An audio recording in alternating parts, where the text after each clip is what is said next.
Widowed Cowboy hired a cook, but she came with a child. Then he saw the child had his eye. What if Jack Brennan had never placed that ad for a cook? What if Mary Sullivan had never seen it in the Millerville paper, never gathered her courage and her son, never made the long journey to his ranch? What if some secrets were meant to stay buried like the letters at the bottom of Sarah's well, but fate moves like water through stone, slow, sure, unstoppable? You posted for a cook. I did. I can start today.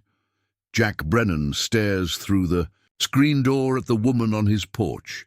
Dust clings to her dress, a faded blue thing that might have been pretty once. The boy beside her can't be more than 7, clutching a cloth bundle.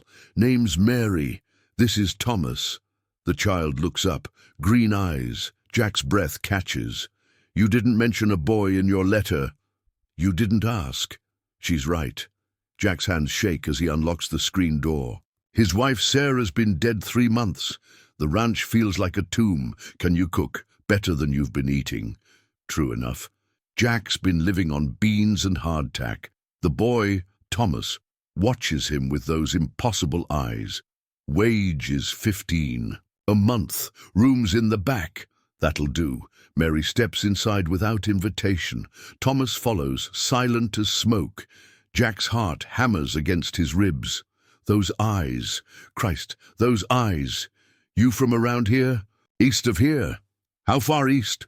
Mary sets down her bundle, turns to face him square. Far enough? The boy tugs at her skirt. She touches his hair, protective. Thomas don't talk much. Why not? Some things steal a child's words. Jack studies the boy's face. It's like looking in a mirror 25 years back. Same stubborn jaw, same way of standing with one foot turned out. When can you start? Now. Mary moves through Jack's kitchen like she owns it. Flour, lard, salt.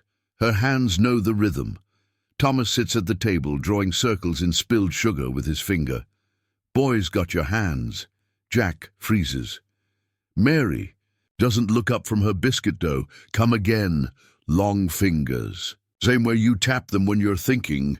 Jack looks at his hands, then at Thomas. The boy's fingers drum against the wooden table. Lot of folks have long fingers. Not like that, not with that same restless way.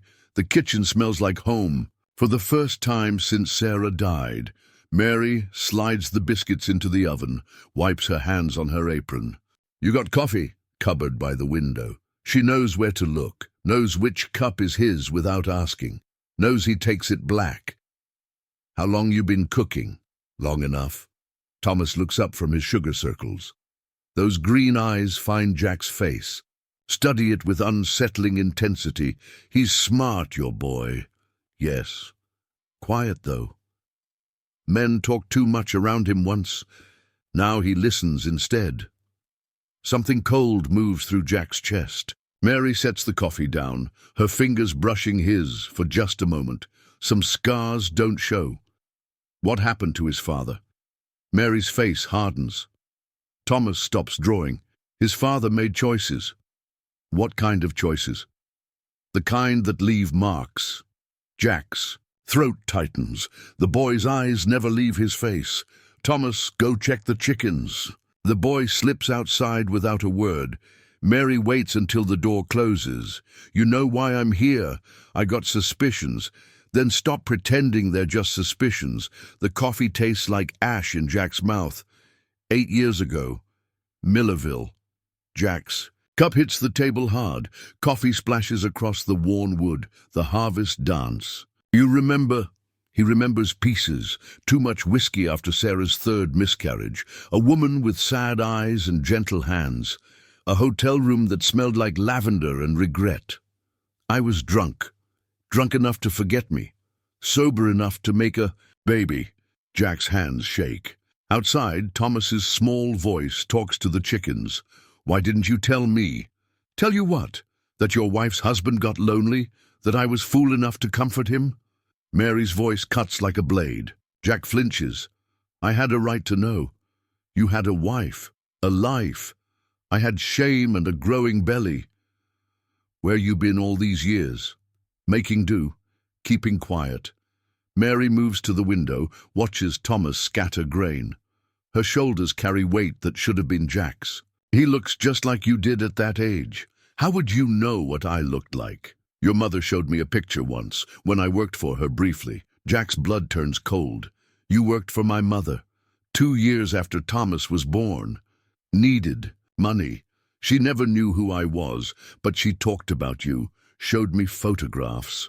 Jesus Christ, said her son had the prettiest green eyes. Same eyes his children would have someday. Mary turns from the window. Her face holds no pity, no expectation. Well, she was right. Jack stands, paces to the door. Thomas has moved on to the pigs, chattering softly to them, in words Jack can't hear. What do you want from me? Nothing you ain't already giving. A job, a roof, that's all. That's everything. The boy looks toward the house, waves. Jack's heart breaks a little more. That evening, Thomas sits on the porch steps while Jack repairs harness leather. The boy watches every stitch, every pull. Of the needle. She used to sit there. Jack's hands go still. It's the first time Thomas has spoken directly to him. What? The lady who died. She used to sit where you're sitting. How do you know that? Thomas picks at a splinter in the porch board. I see things sometimes. What kind of things? Things that happened before. Jack sets down the harness. The boy's green eyes hold shadows too deep for 7 years. You see Sarah? The sad lady. Yes. Where? Do you see her? In the kitchen mostly, sometimes by the well. Jack's skin crawls. Sarah did spend hours by that well, especially near the end. What's she doing? Crying. She wanted babies, but they wouldn't stay. Mary appears in the doorway, dish towel in her hands. Thomas, come inside. She's not angry about us being here. Thomas. She's lonely but not angry. Jack's voice comes out hoarse. What else does she do? She watches you sleep, touches your hair sometimes. Mary moves toward them, but Jack raises a hand to stop her. Does she talk? She says she's sorry. Says she tried to give you what you wanted. Thomas, enough. Says she knows about me. Says it's okay.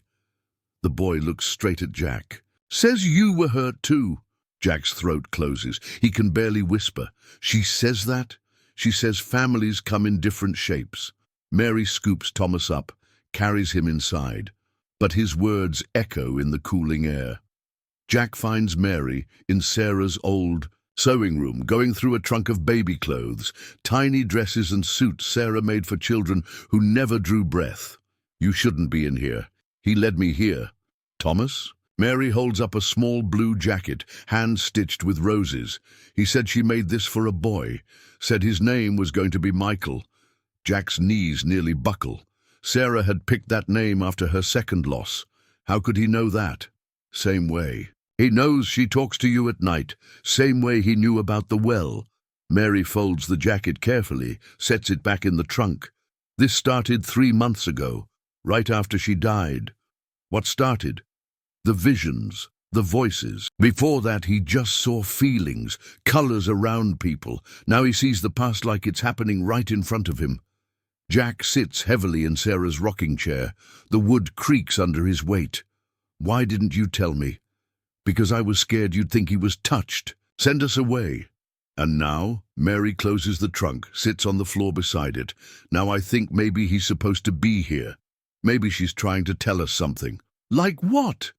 That guilt's a poison, that some things can't be undone, but they can. Be forgiven. Thomas appears in the doorway, pale and shaking. She's at the well again. Mary reaches for him, but he moves toward Jack instead. She wants you to come see. See what? What she hid there. Before she got too sad to keep living, Jack's blood turns to ice.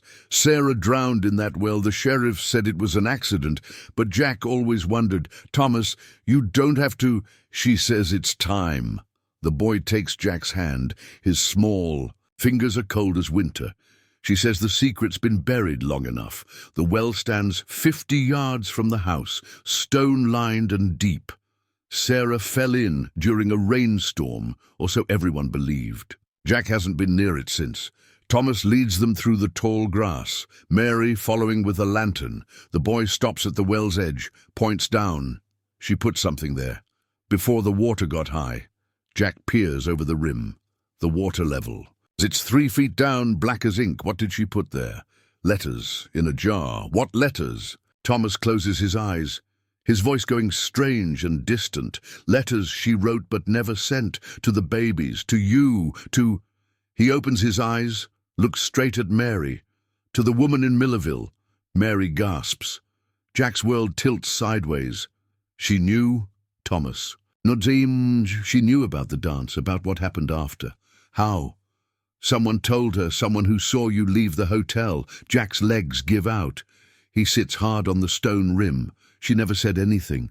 She was waiting, hoping you'd tell her yourself. Mary sets the lantern down, kneels beside Thomas. What else is in the letters? She wrote to you.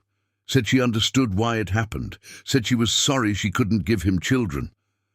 Thomas's voice wavers. She wrote to me too. Said if I ever came here, I'd be welcome. Said families grow in different ways. Jack can barely breathe. She knew about you before she died. She knew about me. She just never knew I existed until... Until what? Thomas looks at the water. Until the night she came out here to hide the letters. She asked God to show her what to do. The boy's green eyes fill with tears. I appeared to her then, just for a moment, like a dream. Mary pulls Thomas close. That's when she understood. That's when she knew God had already answered her prayers. And that her husband's child was real and needed a home. Jack stands on shaking legs. We need to get those letters. Yes. Tonight. Yes. The water laps against stone, holding Sarah's final secrets. Jack lowers himself into the well on Mary's good rope, the cold water shocking his legs. His hands find the jar wedged between 2 stones, wrapped in oilcloth. Got it. Mary and Thomas pull him up. The jar holds 6 letters, Sarah's neat handwriting preserved behind glass. Back in the kitchen, Jack opens the first letter with trembling fingers. Mary lights another lantern. Thomas sits quiet between them. My dearest Jack, Sarah's words begin. I know about Millerville, about the woman, about your pain. Jack's vision blurs. Keep reading. Mary's voice is gentle. Jack continues. I failed. You as a wife. Failed to give you the children you deserved. When I learned about your moment of comfort with another woman, I felt jealous at first. Then I felt grateful. Grateful, Jack reads on. Grateful that someone showed you kindness when I could only show you my grief. Grateful that if I couldn't give you children, perhaps God would find another way. The second letter is addressed to Mary, to the woman who comforted my husband. If you ever read this, know that I harbor no anger. Know that if his seed took root in you, that child is as much mine as yours. Bring him home when you're ready. Mary wipes her eyes. Thomas takes her hand. The third letter is for Thomas. To the boy with Jack's eyes, you are wanted here. You are loved here. This ranch needs new life, and your father needs to learn that love multiplies, never divides. Jack sets the letters down, looks at Mary, then at Thomas. She planned this. It did. Even her death. She knew you'd come. Mary nods. Some women see further than death, Jack. Sarah was one of them. Thomas climbs onto Jack's lap. The boy's weight feels right. Can I call you Pa now? Jack's voice breaks. Yeah, son. You can. Call me Pa. Jack wakes before dawn to the sound of Mary humming in the kitchen. Thomas sleeps in the small bed they built in the corner of Jack's room, snoring softly like Sarah used to. In the kitchen, Mary has coffee brewing and bacon sizzling. She moves with the confidence of someone who belongs. Sleep well? Better than I have in years. Jack kisses her forehead, something that still feels new and precious. She leans into him. Thomas wants to help with the cattle today. He's still small. He's a rancher's son. Small doesn't matter. The boy appears in his nightshirt, hair sticking up like wheat. Morning, Pa. Morning, Ma. The word makes Mary smile every time. She ruffles his hair. Wash up. Breakfast in 5 minutes. Thomas scampers off. Jack watches him go with wonder still fresh on his heart. You see her any more? Sarah? No, not since we read the letters. Good. She's at peace now. We all are. Mary dishes eggs onto 3 plates. The kitchen fills. With the smell of home, the sound of family, you ever regret coming here? Mary looks at him with those steady eyes that first drew him in Millerville 8 years ago. Never. Some things are meant to be, Jack. Even the painful things, even the long way around. Thomas returns, face scrubbed clean. They sit together. As the sun rises over land that belongs to all of them now. What are we doing today, Pa? Jack looks at his son, his wife, his second chance at everything. Living, boy. Just living. Outside, the well stands quiet and still, its secrets finally free.